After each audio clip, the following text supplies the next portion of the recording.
Hi everybody, thanks for coming. I want to do something a little bit different, but I think almost sort of again complements the nailing down that you started doing, Fiona.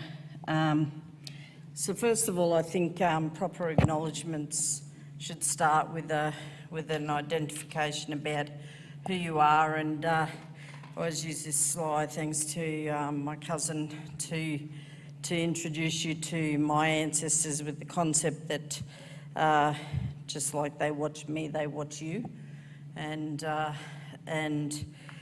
so in watching us in this moment, they do so to make sure that we're all behaving ourselves. I want to acknowledge them, the fact that last night I flew back in from being out in Tabaga lands and, you know, and acknowledge that it was with a sense of safety and I think community. Should pull this out of the way so you can see the bottom bit, if you don't mind. So Tabaga actually means red dirt or red ochre. So Tabaga Wiradjuri, Tabaga Mang is red ochre people. So today, so this is a picture of my country. So today I want to sort of delve down into part of what I like to do as a historian. I was thinking before about the historical practice, you know, what is it about what we're doing that is historical practice, and so I really think that it is this, and it's about, you know, how we're constructing a narrative, but narrative not being necessarily a made-up story, but in some elements you have to fill gaps. So, you know, so what happens if you don't like how the gaps are filled? And so my challenge is to really argue and represent, celebrate the contribution of Tabaga people into local, state and national politics. And I really firmly believe that politics and the face of the political systems across Australia have been influenced strongly by Tabaga people. And why would I argue that? I guess you would say, well, I can trace back our involvement to things like the formulation and implementation of the Land Rights Act that established Aboriginal land councils in New South Wales, Aboriginal reserves under the Welfare Board itself, Day of Mourning, citizenship rights and the 67 referendum. So why would I do this? Well, I have this idea that, you know, there's these moments and how we stand in those moments. I like the Mbembe quote here that says, like, a moment or an event never just takes place, you know, that its repercussions are felt across time, they're felt across space, and so therefore, if they're felt in a multiple of ways, experienced in a multiple of ways, they obviously have implications in a multiple of ways. And so I particularly want to get into this moment of thinking about being on the reserve as opposed to being off the reserve. And so in the last year, 2019, this was unveiled in the middle of Dubbo, because Dubbo is Tabaga lands, and this is a statue to William or Bill Ferguson. And when it was unveiled, The Dubbo MP noted, "There's little doubt Bill Ferguson had a profound impact on Aboriginal rights, and his passion for the cause should be celebrated and remembered, particularly in the region he called home. I look forward to more people being able to learn about the legacy that Mr. Ferguson created." So I think even in that wording you can sense that there's some subtleties around what is chosen to be said about William Ferguson, and those wordings where it says, you know, particularly in the region he called home. Now, the region he called home is actually my home insofar as it's Tabaga Wiradjuri country, and he is not Tabaga Wiradjuri. And hence in lies our moment that we tried to scratch, and in part I think helped by the work of Jack Horner and this publication, we see this elevation of one of the particular players in that period of time.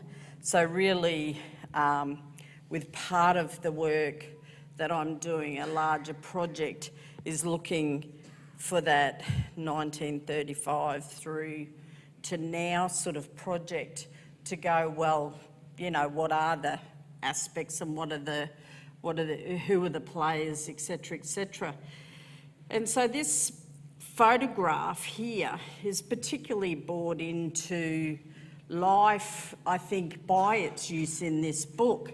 And sorry for the shiny photograph, I didn't deliberately shine him out of the picture, but that is actually him behind there.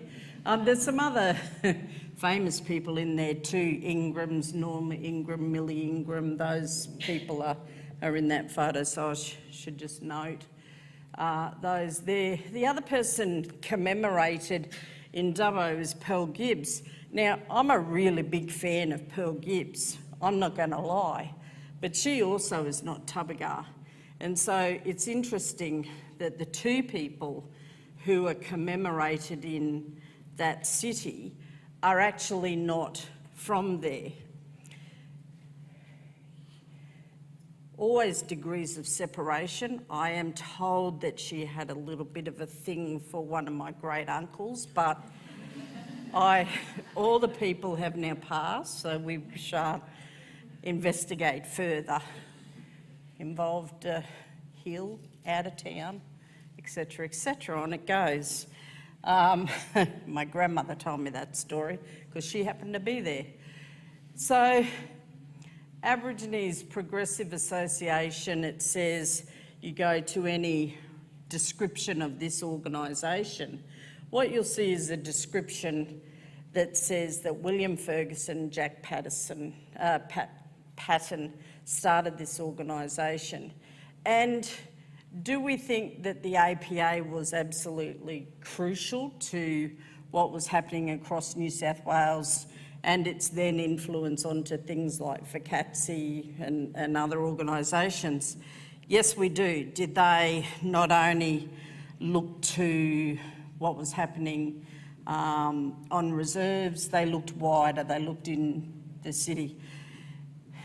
So they started in 1937, and in 1938, of course, you will all know that we had the day of mourning, and so in most of the coverage about the day of mourning, it says Bill Ferguson came up with the day of mourning. Bill Ferguson, Jack Patton came up with the day of mourning. And what I want to do is actually say that this organisation started in Dubbo, and it started at a meeting on the reserve, and that the people that Jack Horner represents as the blacks on the reserve happen to be us. And so my grandfather, Arthur Clifford Burns, was there and is noted as one of the beginning, the founders of this particular organisation. There's also, you know, with the gendered lens, we could apply a little bit of, you know, picking up the, you know, some of the invisible scripts that are happening here. So where's Pearl Gibbs in all of this, for instance? She also was around, they had multiple branches, and, you know, she still lived in Sydney or Nowra, particularly around that time, but would actually move to Dubbo later. But if you have a look at this particular coverage in the newspaper, 1st of July 37, you can see that it says very clearly, Taubergar Mission Station meeting, Aborigines from the Dubbo district form the Aborigines Progressive Association. Magic, I'm back. So, if you believe Jack Horner's telling of it, or what is very often shown in all of these, there is no mention of Arthur Clifford Burns. None. You don't see his name. So we get to day of mourning. Jack Patton's there. This is Bill Ferguson, just before he had a heart attack and died around 1950. And this is William Cooper, who by then was an older man. And of course, he is most famous for writing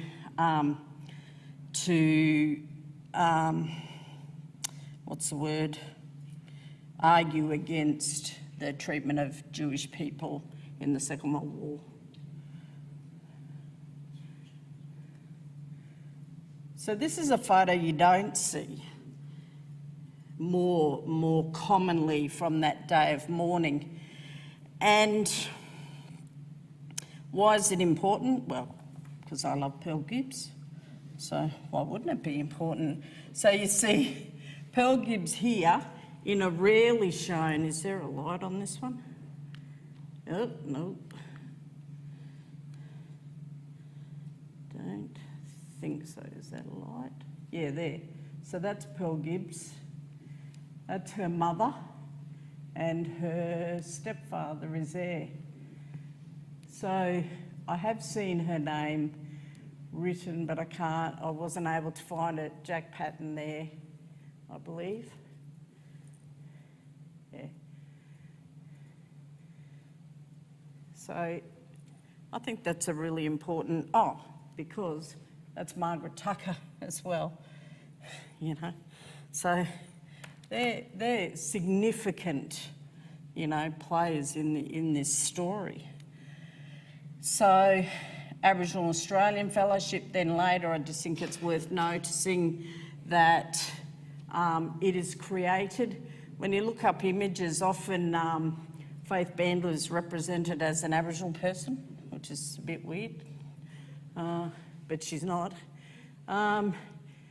But if you're looking at the trajectory into the 67 referendum, the one that did get up, then you will see that this organisation is as important as the APA and everything that came out of the day of mourning, because around post-day of mourning was one of the first times that really constitutional change was put up, and it was that Lyons actually argued not to do it, that it didn't get up as something going, and plus the Second World War, of course.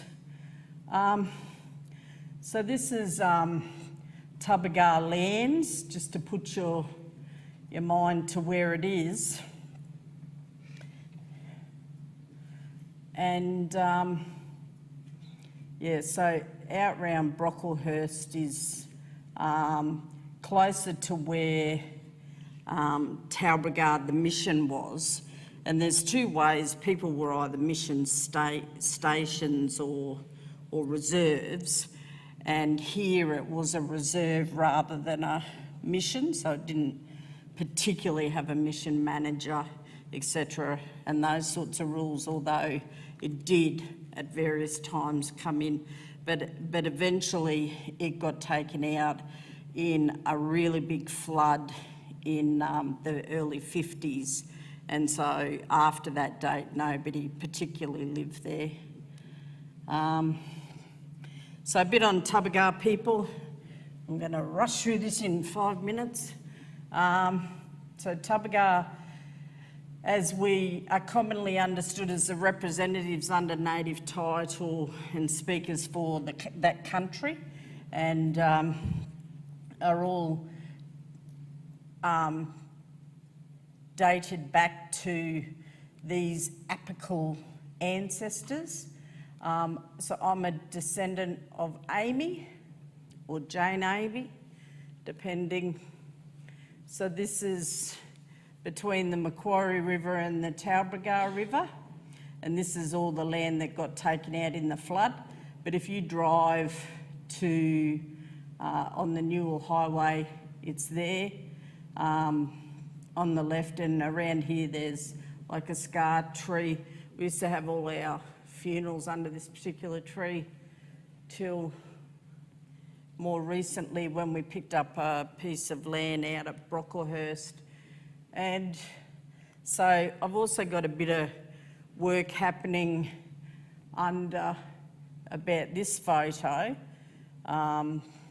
who's my great-great-great-grandmother, Fanny Hopkins, and just trying to work out, and there's multiple people just sort of, doing that, sort of making sure we got these facts right.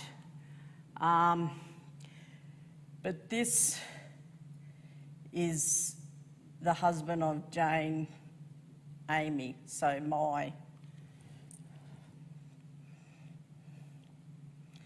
so there's lots of Sarahs, which make all the stories very difficult. The Sarah Burns, who used to be a tailor, there's Sarah Burns, who used to be something else, and so all these Sarahs.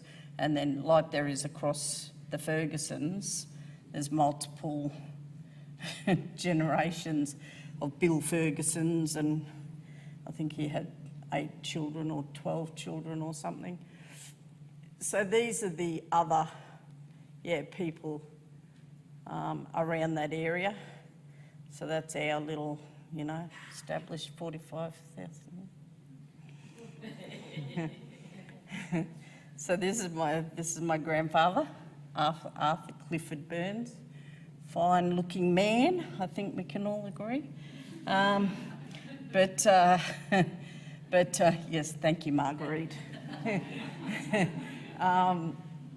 But so he's the one who was involved with the thing, and so this was his wife, Sarah Burns.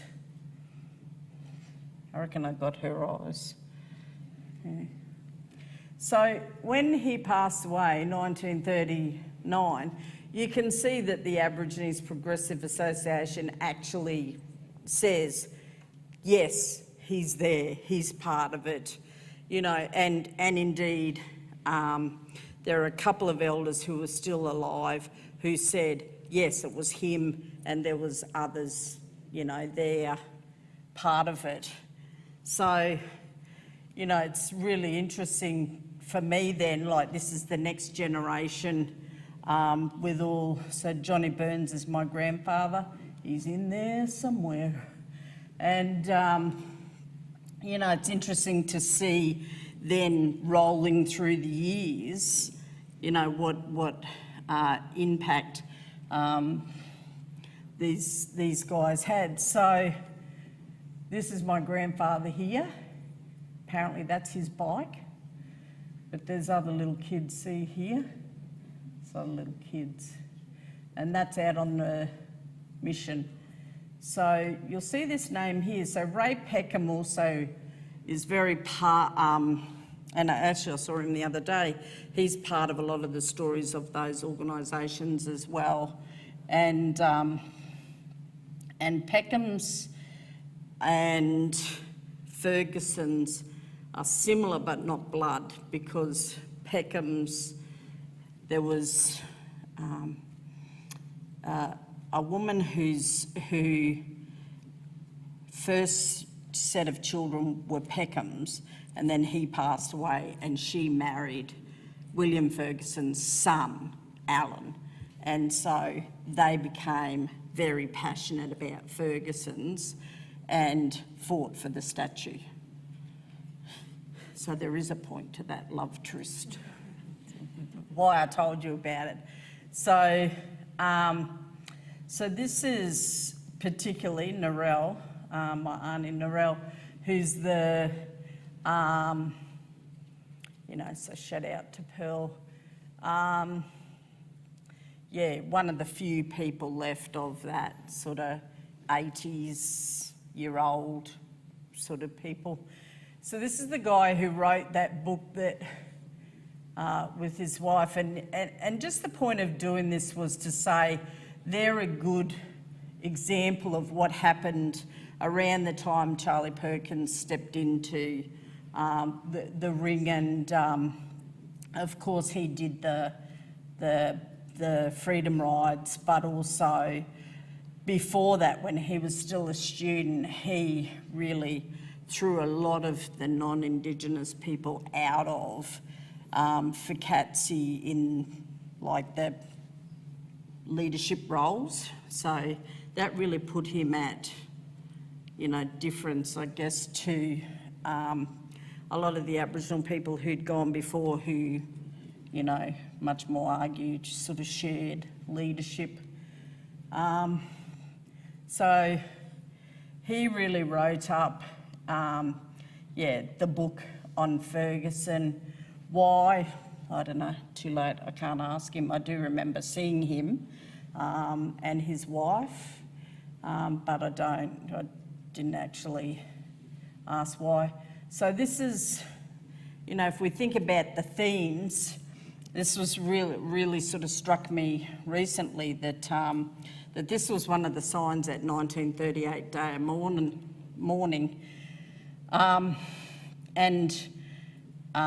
So that's some of the stuff around, you know, why. So that's one of the Ferguson descendants. So that's out there. People can look up. Talks about him in, I think it's the Daily Liberal. But why do I bring up this Ferguson, you know, why, etc., etc.? So this is my auntie Narelle, and so she has written some stuff about the history of the reserve and that sort of stuff. And her and her sister Arnie Coral, kind of the holders of the knowledge in that, you know, in a lot of that area. Some of the few who were still alive, but unfortunately we laid Auntie Coral to rest on Monday. So I got references there if anybody wants.